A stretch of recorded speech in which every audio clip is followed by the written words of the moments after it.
سیدنا خالد بن ولید رضی اللہ تعالیٰ عنہ کے ساتھ دوسرے سپاہ سالار جو فاتح مصر اور جنہوں نے ایران کی پوری سلطنت کو فتح کیا وہ حضرت سعد بن ابی وقاص رضی اللہ تعالیٰ عنہ.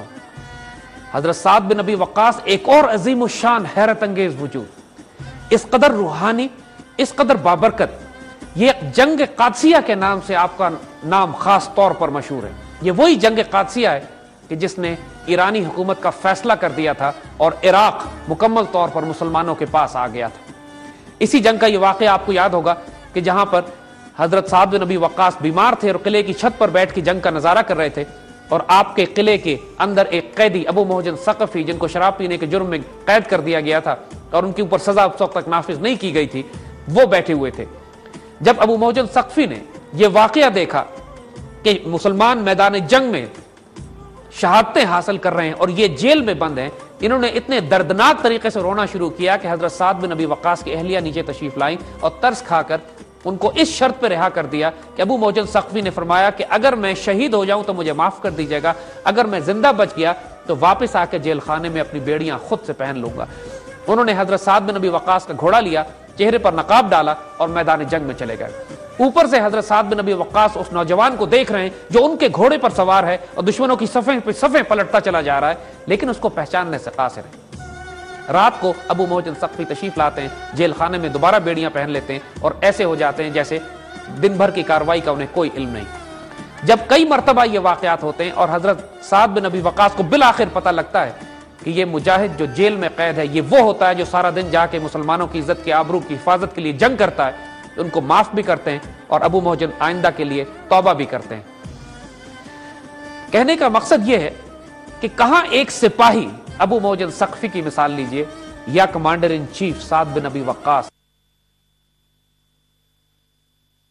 سپاہی سے لے کر کمانڈر ان چیف تک سب اللہ کے ولی. یہی وہ فوج تھی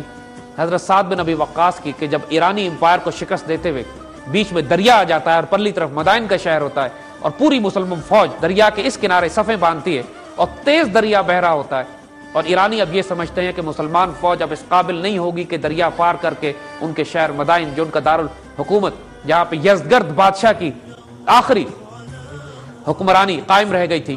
اس تک مسلمان پہنچ سکیں گے. تو سعد بن ابی وقاص جلال سے دریا کو حکم دیتے ہیں کہ حضور صلی اللہ علیہ وسلم کی فوج آ رہی ہے، مجال نہیں اس دریا کی کہ کوئی نقصان مسلمانوں کو پہنچا سکے. اور پھر تاریخ یہ حیرت انگیز واقعہ دیکھتی ہے کہ لاکھوں کی مسلمان فوج اپنے گھوڑے دریا میں ڈالتی ہے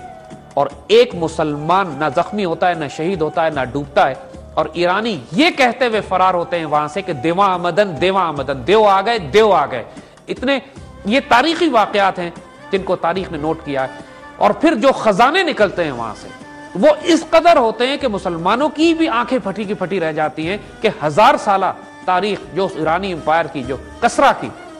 اس کے خزانے جب کھولے جاتے ہیں اور ان کی مسلمان سپاہیوں کی ایمانداری کا یہ عالم ہوتا ہے کہ جب حکم دے دیا جاتا ہے کہ سارے خزانے جمع کر کے بیت المال میں مدینہ شریف حضرت عمر رضی اللہ تعالیٰ عنہ کے پاس بھجوائے جائیں گے، تو سیدنا عمر رضی اللہ تعالیٰ عنہ بھی حیران ہوتے ہیں ان خزانوں کو دیکھ کے جو مسجد نبوی میں جن کا ڈھیر لگتا ہے.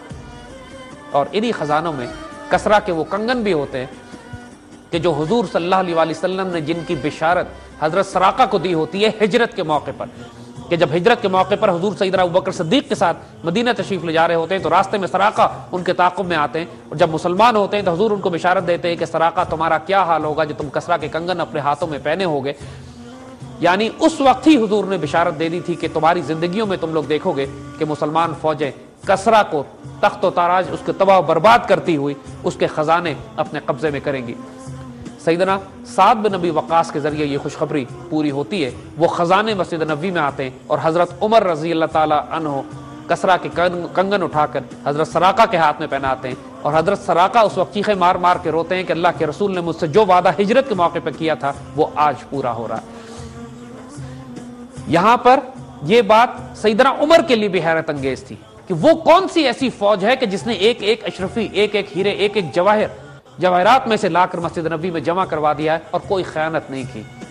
آپ نے خاص طور پہ جو بادشاہ کے تخت، اس کے تاج اور اس کے ذاتی جیولری تھی،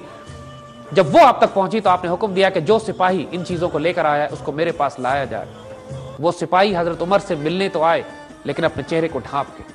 اور کہنے لگے امیر المومنین آپ کا حکم تھا کہ میں آپ سے ملنے آؤں، میں آ گیا، لیکن اپنا تعارف کرانے کا حکم مجھے نہیں ہے، جو کچھ میں نے کیا ہے اللہ کے لیے کیا ہے۔ اب اس فوج کا مزاج دیکھیے کہ جو رات کے راہب ہیں اور دن کے مجاہد، اور یہ صرف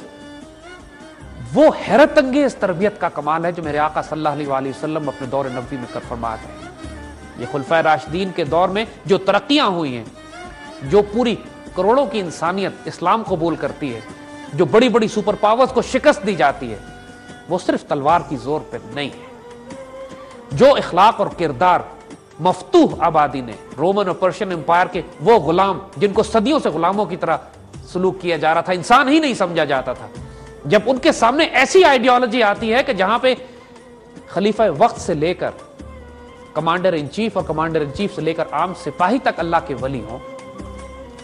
کیسے ممکن ہے کہ وہ اس سے متاثر ہوئے بغیر رہ سکے؟ کیسے ممکن ہے کہ وہ اسلام کو شوق سے قبول نہ کرے؟ اور یہ بات حیرت انگیز ہے کہ اسی دور میں کہ جب عراق، ایران، خراسان، سینٹرل ایشیا، یہ تمام علاقے، مصر اور افریقہ فتح ہوا، وہ تمام علاقے اس دور میں مسلمان ہوئے، اور آج تک وہ تمام علاقے مسلمان ہیں۔ اگر آپ ایک مسلم بیلٹ دیکھیے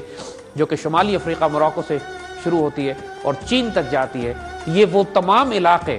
جن کو قرون اولیٰ کے دور میں فتح کیا گیا یا ان کا دفاع کیا گیا، اس وقت مسلمان ہوتے ہیں، اور آج تک اسلامک بلاک انہی خطوں پر مبنی ہے۔